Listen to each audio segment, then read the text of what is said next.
کہتے ہیں کہ دنیا میں تو کوئی گورنمنٹ ہے ہی نہیں, کوئی ایسا قانون تو ہے ہی نہیں کہ وہ کیا کرے, ایک پاورفل کنٹری کو کیا کرے, کنٹرول کرے, جس طرح کا امریکہ نے کیا 9/11 کے بعد افغانستان پہ اس نے حملہ کیا, 2001 میں 2002 میں اس نے عراق پہ حملہ کیا. کوئی پوچھنے والا ہے ہی نہیں کہ بھائی تم نے یہ حملے کیوں کی, ایون دیٹ کہ یہ ان لوگوں کے انٹرسٹ میں آتا بھی نہیں تھا, لیکن ان لوگوں نے افغانستان پہ بہت زیادہ لوگوں کو مارا, پھر اس کے بعد عراق پہ, کہ کوئی پوچھنے والا ہے ہی نہیں. کیوں؟ کیونکہ جو ورلڈ پالیٹکس ہے وہ کیا ہے, انارکیکل ہے. تو وہ کیا ہے, کوئی اس کا گورنمنٹ یا کوئی ایسا انٹرنیشنل سیکورٹی سسٹم ہے ہی نہیں. جو اگلا ہے, military power is more important than economic. تو کہتے ہیں کہ اگر آپ نے آگے جانا ہے تو آپ کیا کریں, آپ ملٹری پاور بڑھائیں. آپ کا جتنا ملٹری پاور زیادہ ہو آپ اتنا پاورفل کنٹری ہوگی. آپ کا اکانومی اتنا میٹر نہیں کرتا جتنا آپ کا ملٹری پاور میٹر کرتا ہے. اس کا ایگزامپل جاپان لے لیجیے گا. جاپان کا اکانومی بہت اچھی ہے لیکن اس کے پاس ملٹری پاور نہیں ہے, تو اس کا ورلڈ پالیٹکس میں اس کا کوئی حیثیت ہی نہیں ہے. تو اسی طرح کا یہ کہتے ہیں کہ آپ کیا کریں, آپ اپنی ملٹری پاور بڑھائیں. جتنا آپ کی ملٹری پاور بڑھے گی اتنا زیادہ آپ کا جو نیشنل جو کنٹری نیشنل انٹرسٹ ہے یا جو آپ کا جو امیج ہے ان دا ورلڈ پالیٹکس وہ اچھا ہوتا جائے گا. تو یہ ساتوں ایگزمپشنز تھا. اگلا ایگزمپشن ہے, allies might increase states' ability but their loyalty and reliability should not be assumed. وہ کہتے ہیں کہ آپ کے جو allies ہوتے ہیں وہ کیا کرتے ہیں, آپ کا تو for the time being آپ کا ہیلپ کر دیتا ہے, for the time being آپ کا جو state interest ہے, state abilities ہے وہ بڑھا دیتے ہیں, لیکن آپ اس پہ انحصار نہیں کر سکتے. ٹھیک ہے, آپ نے اگر کچھ کرنا ہے تو آپ اپنے لیے کوئی راہ ڈھونڈ لیجیے گا. ایسا نہ ہو کہ آپ کا جو الائز ہے آپ اس پہ کیا کریں, آپ اس پہ ڈیپینڈنٹ ہو جائے, جس طرح کا سی پیک بنا ہوا ہے. اب پاکستان کو یہ نہیں کرنا چاہیے کہ چلے پاکستان کی اکانومی اب گروتھ کرے گی, سی پیک آ گیا. سی پیک کے علاوہ بھی پاکستان کو کیا کرنی چاہیے, اپنے اکانومی کو بڑھانا چاہیے. اب سی پیک پہ ہمیں انحصار نہیں کرنا چاہیے. تو یہ 8واں ہے. ninth جو ہے, state should never entrusted the task of self security system. تو کہتے ہیں کہ جو سیکورٹی سسٹم ہے, ہر اسٹیٹ کو چاہیے کہ وہ کیا کرے, وہ اپنا سیکورٹی سسٹم خود بنائے. کیونکہ جو انٹرنیشنل سسٹم ہے وہ کیا ہے, وہ انارکیکل ہے, اور اس میں کیا ہے, کوئی گورنمنٹ تو ہے ہی نہیں. اگر آپ یہ کہیں کہ چلو یار میں نے تو کچھ کرنا ہی نہیں ہے, یہ نو ہے, یہ نو میرا کیا کرے گا, میرا خیال رکھے گا, یا جو میرا سیکورٹی کی رسپانسبلٹی ہے وہ یہ نو پہ ہے, تو یہ بات غلط ہے. آپ نے اگر ڈیفینس کرنا ہے تو آپ کو خود کرنا چاہیے, نہ کہ آپ کیا یہ نو پہ یا کسی الائز یا کسی دوسرے پہ آپ کیا کریں, ڈیپینڈنٹ ہو جائے. آپ کو اپنی سیکورٹی کا بندوبست خود کرنا چاہیے. The last one assumptions ہے وہ کہتے ہیں کہ if all states seek maximizing power, stability will result by balance of power.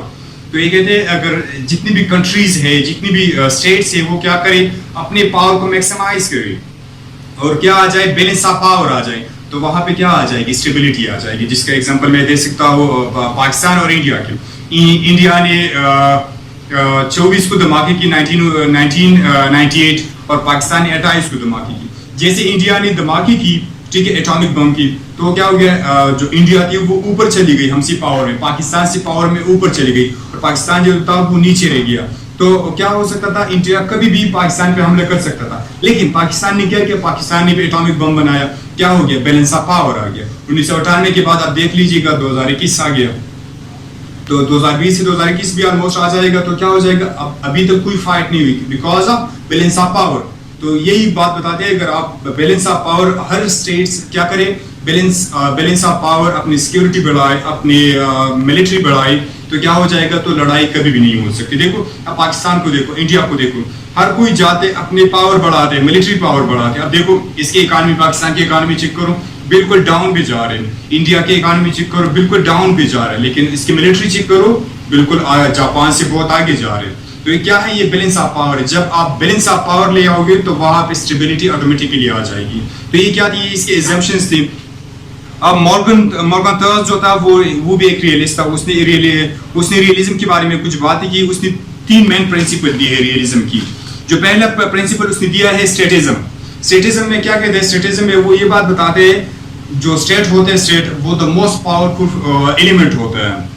ٹھیک ہے, آپ نے جو کچھ بھی کرنا ہے آپ نے اسٹیٹ کے اندر کچھ کنفلکٹس پیدا کرنے ہیں، باہر پیدا کرنے، کچھ بھی کرنے آپ نے صرف اور صرف اسٹیٹ کی اسٹیبلٹی کو رکھنا ہے، آپ نے اسٹیٹ کو برقرار رکھنا ہے، باقی کچھ بھی ہو جائے، آپ اچھا کرتے ہو برا کرتے ہو، آپ کو کوئی بھی کویشچن نہیں کر سکتا، کیونکہ آپ اسٹیٹ کے لیے سب کچھ کر رہے ہیں. تو وہ کیا کہہ رہے ہیں، یہ کہتے ہیں کہ state is the most important element in this phenomena.